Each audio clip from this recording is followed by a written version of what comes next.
Paano sila magiging magjowa kung nag-e-exist ako? Ha? Kami yung magjowa ni Charlie. Kami yung bagay sa isa't isa.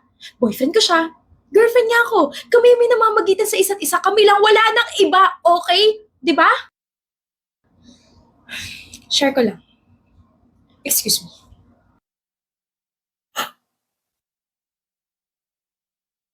Ha? May girlfriend ka pala, Charlie. Awkward. Akin na yung food. Gutom ako eh. Hindi talaga to para sa'yo. Kunwari, ah, hindi nangyari itong mga to. Sige na, sundan mo na siya. Hey, Wow.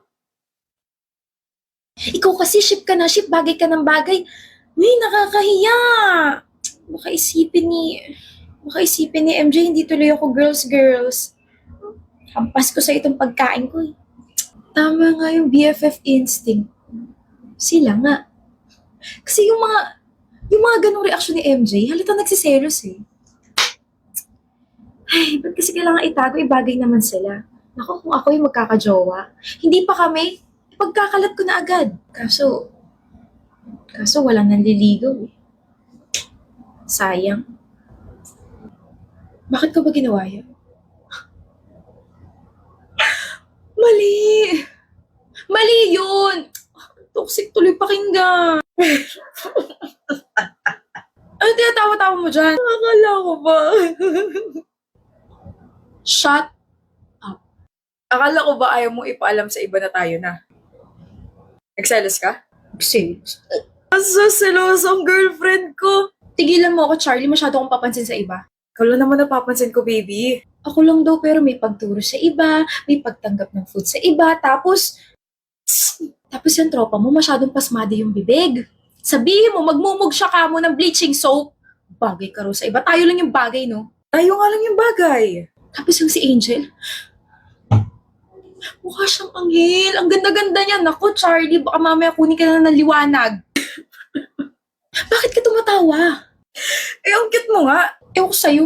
Sabi ko na eh, di mo rin kakayanin itago eh. Nakaka-trigger yung mga pinagsasabi nila eh. Lalo na yung tropa mo. Nakaka-trigger kasi na siniship ka nila sa iba. Kaya ako lang naman kasi gusto itago.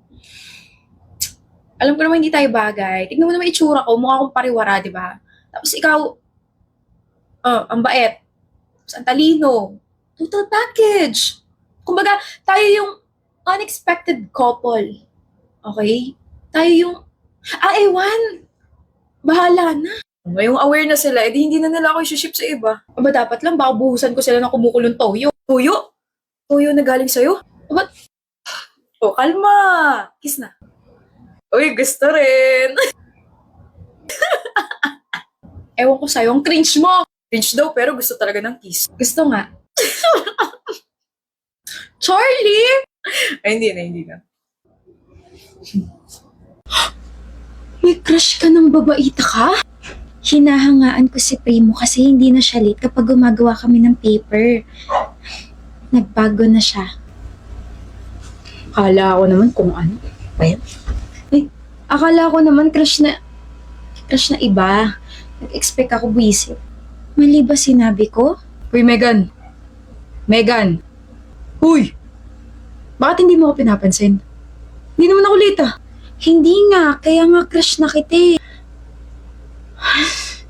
Muntik na akong kilig. Buti na lang naalala kong crush niya ako kasi hindi ako late. Visit.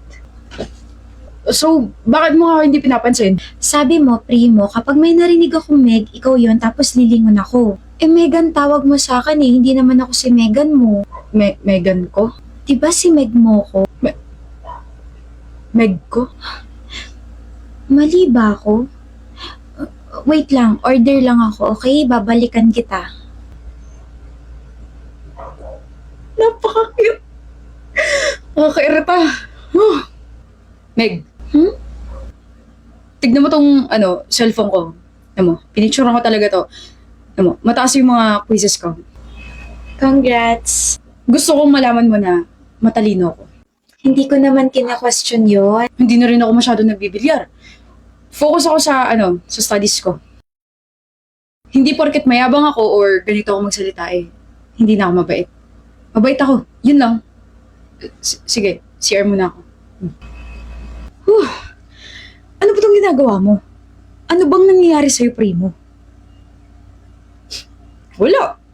Gusto ko lang ma-realize nga na bagay ako sa kanya. Na bagay kami. Primo, pwede pa abot ng eraser? Ano pa? Kahit ano ibibigay ko sa'yo. Gutom ka na ba? I can order for us. Parang may nagbago sa'yo. Talaga? Parang humaba yung patilya mo. Joker ka pala. Sabihin mo kapag pwede na akong tumawa. Joke lang kasi, parang naging malambing yung boses mo. Hindi kaya! Maangas kaya ako.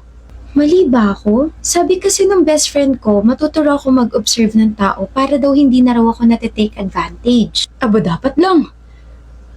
Pero, ano pang na-observe mo sa akin? Ayoko na palang malaman. Huh? Kinikilig ako sa paraan ng pagtitig mo. Meg. Alam mo bang may mas ihahaba pa yung pangalan mo? Huh? Meg. Megan. Meganda ka. Alam ko. I know, nakakakilig, di ba? Paano mo napahaba yung pangalan ko? Saan ang galing yung Meganda ka? Parang ang gulo naman yata, Primo.